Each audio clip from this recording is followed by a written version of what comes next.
دا خپل لنګ او خپل پرتوګ دا په ځمکه باندې به ځان پسې راښکل، دا د تکبر علامه ده زما عزتمندو. نبی علیه الصلاة والسلام فرمایي من جر ثوبه خیلاء، هغه انسان نارینه ګورې زنانه نه نارینه جر ثوبه چې د خپل جامه راکاږي خیلاء د تکبر د وجې نه، نو لم ينظر الله الیه یوم القیامه، الله رب العالمین دې انسان ته نه ګوري.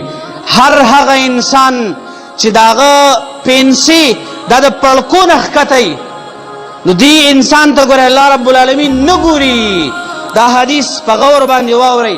نبی علیه الصلاة والسلام فرمایي ثلاثة لا یکلمهم الله یوم القیامه، درې قسمه کسان دی الله رب العالمین ورسره خبرې نه کوي، ولا ينظر الیهم، نو ورته ګوري د رحمت په نظر باندې، ولا یزکیهم، او پاک به هم نه کړي د ګناهونو نه، ولهم عذاب علیم، او د دې خلکو لپاره دردناک عذاب دی.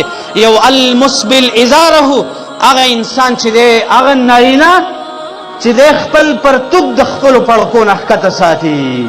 المسبل ازاره، هغه نارینه سړی چې دی خپل پرتوګ خپلې پینسي دا د پړکو نه ښکته راکاږي، دې انسان ته الله رب العالمین د قیامت په ورځ باندې نه ګوري دې بنده ته، دی د ګناه نه هم نه پاکوي، سیزي به خو پاکېږي او ګوري هم ورته نه، او دردناکه سزا وله ورکوي. او درېمې وفرمیل والمنان، زبارتنه کوونکې، او درېمې وفرمیل والمنفق سلعته بالحلف الکاذب، هغه دکاندار او تاجر چې خپل سامان په دروغ قسمونه باندې خرڅوي، دې دکاندار ته او دې تاجر ته الله رب العالمین د قیامت په ورځ باندې نه ګوري. څومره مسلمانان په دې مرض کې مبتلا دي زما عزتمندو.